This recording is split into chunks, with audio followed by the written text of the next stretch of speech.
वाले शिव की ओर। शिव मेरा भी गुरु है, आपका भी गुरु है, और शिव को गुरु बनाइए, शिव को चर्चा में चलिए। साहब हरिंदर नंद नीलम दीदी ने बहुत अच्छा सा हम लोगों का शिक्षा दिया कि हम लोग जो है सो खाली समय बर्बाद नहीं करेंगे, पर 3 सूत्र का पालन करेंगे। तो जब हमने 3 सूत्र का पालन किया तो समझ में आया कि 3 सूत्र का पालन क्या होता है, इसका मतलब क्या होता है, क्या करे नहीं करे। तो साहब हरिंदर ने बहुत अच्छा से समझाया कि देखिए, शिव को गुरु बनाइए और आप शिष्य बन जाइएगा। तो शिष्य बनने से क्या होता है कि आप प्रेम से, भाव से शिव गुरु का चर्चा करें, 3 सूत्र का पालन करें। पहला में है कि दया मांगना है, तो वो मन ही मन 11 बार मांगना है।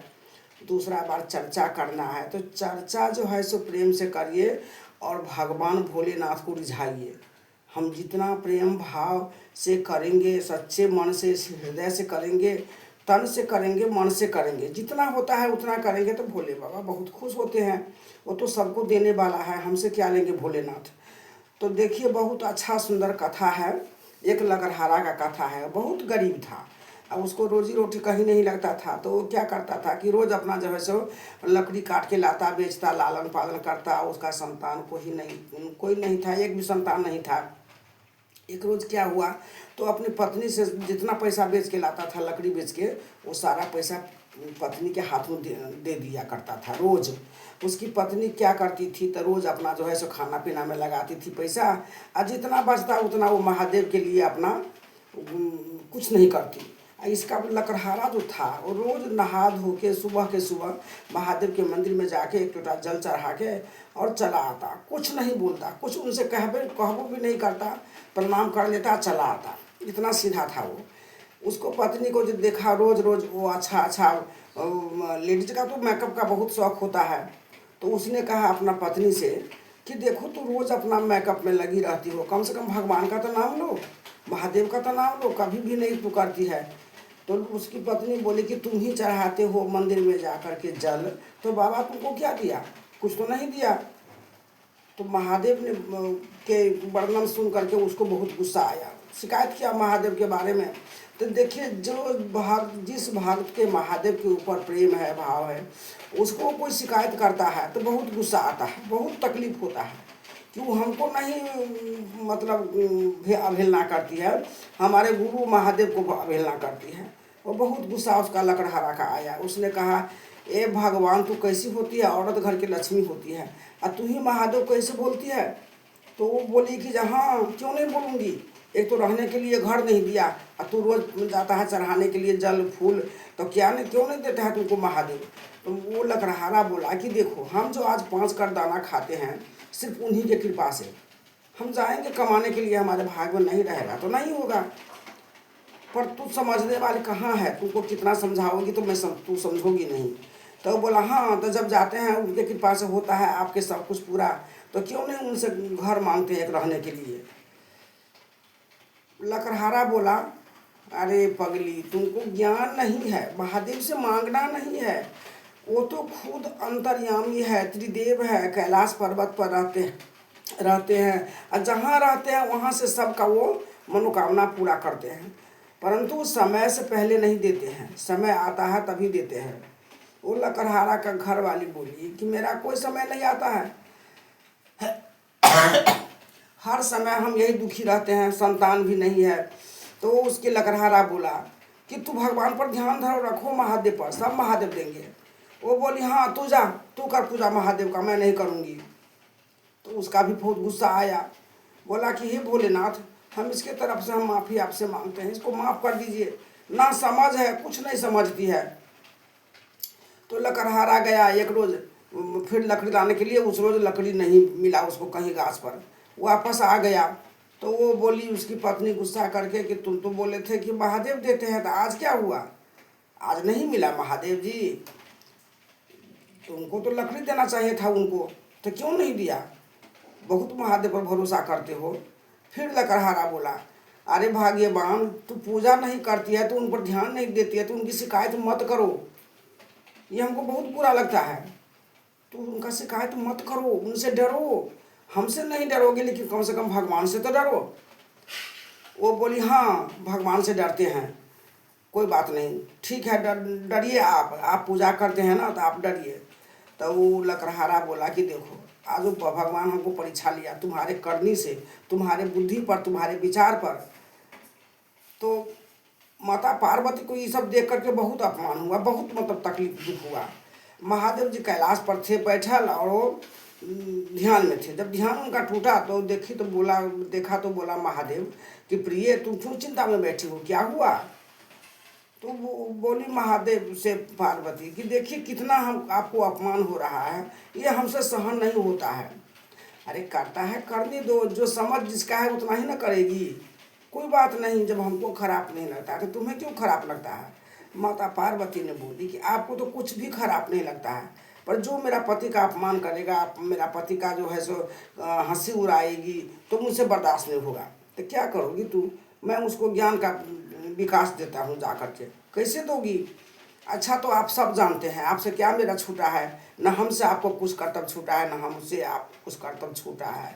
तो हम जाते हैं उसको कुछ ना कुछ तो करेंगे उसको ज्ञान देने के लिए। वो ना समझ है, उसका पत्नी का समझ नहीं है पर पति का समझ है।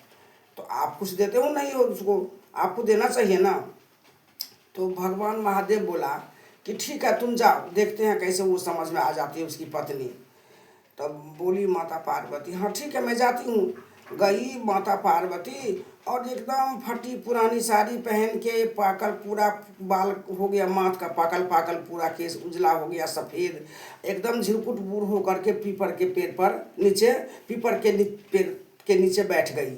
और जब ये जा रही थी मार्केट कुछ लाने के, तो दूसरा रोज प्रात सुबह का दिन है, तो वो फिर लाया लकड़हारा लकड़ी बेच के, तो गई अपना मार्केट सामान कुछ लाने के लिए। तो वो माता पार्वती कहर रही थी। उनका तो हर तरह का होता है ना ज्ञान देने का तरीका। तो ये लकड़हारा के घर वाली सोची कि इतना धूप है, कड़क धूप, बैसाख जेठ का महीना है, ये बूढ़ी कौन है कह रही है, मैं जाके देखती हूँ। तो उसने पूछा कि काकी काकी आपको क्या हुआ है, क्यों इतना धूप में बैठी हो, क्या हुआ काकी बोलिए ना। तो वो बोली कि मैं क्या बोलूँ बेटी, 4 रोज से मैं भूखा हूँ, कुछ खाया नहीं हूँ, तो मेरे भूखे के मारे चल नहीं पाती हूँ। मैं बहुत दूर से आ रही हूँ, तो पेपर का पेड़ था, छाया में बैठ गई धूप गमाने के लिए, इसीलिए मुझे यहाँ बैठना पड़ा बेटी। तो वो बोली लकड़हारा की पत्नी कि ठीक है काकी चलिए हम आपको कुछ सामान खरीद के दे देते हैं, आप खा लीजिएगा। नहीं बेटी तुम मत दो, मैं नहीं लूँगी किसी हाथ का खरीदा हुआ सामान। वो बोली तो क्या कीजिए काकी, ऐसे भूखे रहेंगे? तो वो बोली माता पार्वती नहीं बेटी, महादेव की कृपा होगा ना तो कुछ ना कुछ अवश्य मिल जाएगा खाने के लिए, पर वन में कैसे मिलेगा? यहाँ तो कोई घर परिवार नहीं है, कोई घर द्वार नहीं है, कहाँ झोपड़ी है कहीं पर, कैसे आपको मिलेगा? तो माता पार्वती बोली कि महादेव का कृपा तो बहुत बड़ा होता है, उनका तो हाथ बहुत लंबा है, उनका त्रिदेव है वो तो देवों के देव महादेव है, कहीं से कहीं कुछ करवा देते हैं ना। तो महादेव की कृपा होगा तो हो जाएगा बेटी हमको हमारे लिए। पर ये मन ही मन सोचने लगी कि देखिए मेरा पति ने इतना कोसा, मैं भगवान का कितना अपमान किया, नहीं करना चाहिए हमको इस उम्र में। ये बूढ़ी होकर के भगवान का इतना बड़ाई करते हैं, इतना उनका बड़प्पन दिखाते हैं। चलिए हम ये 10 रुपया इनको दे देते हैं, जब हमारे हाथ का कुछ खरीदा हुआ नहीं खाएगी तो मैं 10 रुपया दे देती हूँ। वो बोली कि जो काकी ये 10 रुपया मेरे पास में है, आप ले लो कुछ खा लेना। तो वो बोली कि मैं कैसे खाऊंगी बेटा, मैं तो 3 रोज से महादेव का भोग नहीं लगाया, तो महादेव मेरा नहीं खाएंगे तो मैं कैसे खा लूँगी? ऐसा नहीं हो सकता है। जब मैं महादेव कुछ लूँगी या मिठाई या चाहे कुछ खाना, तो जब तक मैं अपने महादेव के नहीं भोग लगाऊंगी मैं कुछ नहीं खाऊंगी बेटी। अब इससे क्या हुआ, तो उसको भावना अंदर से जागरूक हो गया कि देखिए इतना बुढ़ारी अवस्था में आकर के महादेव पर कितना इनको ध्यान है, सच में हमने बहुत अपमान किया महादेव के। वो मन ही मन कहने लगी हे महादेव आप मेरा अपराध क्षमा कर दीजिए, हम आपके क्षमा बहुत अपराधी हैं, क्षमा कर दीजिए हे महादेव, मैं आपके पूजा करूंगी, मैं आपके शिष्य बनूंगी, पर कैसे होता है ये तो मुझे ज्ञान नहीं है, आप मुझे ज्ञान दीजिएगा 3 सूत्र का। तो वो माता पार्वती बोली कि क्या सोच रही हो बेटी, क्या भन आ रही हो, अंदरे अंदरे कुछ बोल रही हो? नहीं नहीं काकी कुछ नहीं बोली हूँ। माता पार्वती क्या नहीं समझेगी, तू तो कुछ भन आ रही है, मैं समझ रही हूँ, तू बोल चाहे नहीं बोल। वहाँ से वो बेचारी चली गई अपना घर। और वो बूढ़ी माता जो थी पार्वती, जैसे वो अपना घर के लिए लकड़हारा की पत्नी घूमी कि हम जा रहे हैं घर, मेरे पास तो पैसा है नहीं, अब मैं कुछ नहीं मेकअप के लिए खरीदूंगी, मैं भी भोलेनाथ के लिए फोटो, प्रसाद, अगरबत्ती, धूप, तेल, बाती सब लूँगी, अब मैं पूजा करूँगी, ज़रूर महादेव करेंगे हम पर दया। तो फिर वो महादेव के सुमरन करके अपना घर चली गई, माता पार्वती गई। फिर वो लकड़हारा उस रोज़ लकड़ी काट करके आया, बेच के आया, तो वो बहुत दुखी होकर के बैठी थी। पर लकड़हारा ने बोला, आज क्या हुआ तुम्हें, क्या है जो तुम्हारा इतना दिल छोटा है, कुछ होता है क्या? नहीं, हमने कुछ बहुत अपराध किया है महादेव का, आपने कितना हमको ज्ञान दिया कि महादेव के लिए कुछ करो कुछ करो, पर नहीं मैंने किया। जानते हैं क्या हुआ? क्या? तो मैं जा रही थी वही मेकअप का सामान के लेने, तो पीपल के नीचे जो है सो पीपल का पेड़ था, उसके नीचे एक बूढ़ी माँ बैठी थी, बहुत कहर रही थी, बहुत कहर रही थी, एकदम बूढ़ी थी, पूरा बाल पका हुआ था, फटा पुराना साड़ी पहन के बैठी थी पीपल के नीचे, पेड़ के नीचे। तो मैंने पूछा कि काकी क्या हो रहा है, इतना धूप में क्यों बैठी है आप? उसने कहा, बेटी मैं बहुत दूर से आ रही हूँ, तो मेरे भूखे प्यासे के चक्कर में मैंने नहीं चल पाती हूँ, इसलिए मैंने यहाँ धूप कमाने के लिए बैठ गई। तो माता पार्वती ऐसा बोल दिया, वो बूढ़ी हमको ऐसा समझाई, पर पता नहीं वो कैसे जाएगी। मैंने कुछ नहीं किया, मेरे पास में 10 रुपया था, मैंने उसको दे दिया। वो बोली कि नहीं, किसी हाथ को मैं नहीं लेकर नहीं खाती हूँ, मैं खुद लूँगी, तो अब उसके बाबा को चढ़ाएंगे, भोग लगाएंगे, तब मैं खाऊंगी। यह सुनकर लकड़हारा ने बोला, देखो कितना ज्ञान की बात दी बूढ़ी माँ ने, कोई जरूर कोई होगी। हाँ हाँ, क्या होगी, कोई काकी या चाची थी, रास्ते में भटक रही थी, वहाँ बैठ गई। हाँ वही बात है। अच्छा लाओ, पैसा लाया लकड़ी बेच के आपने?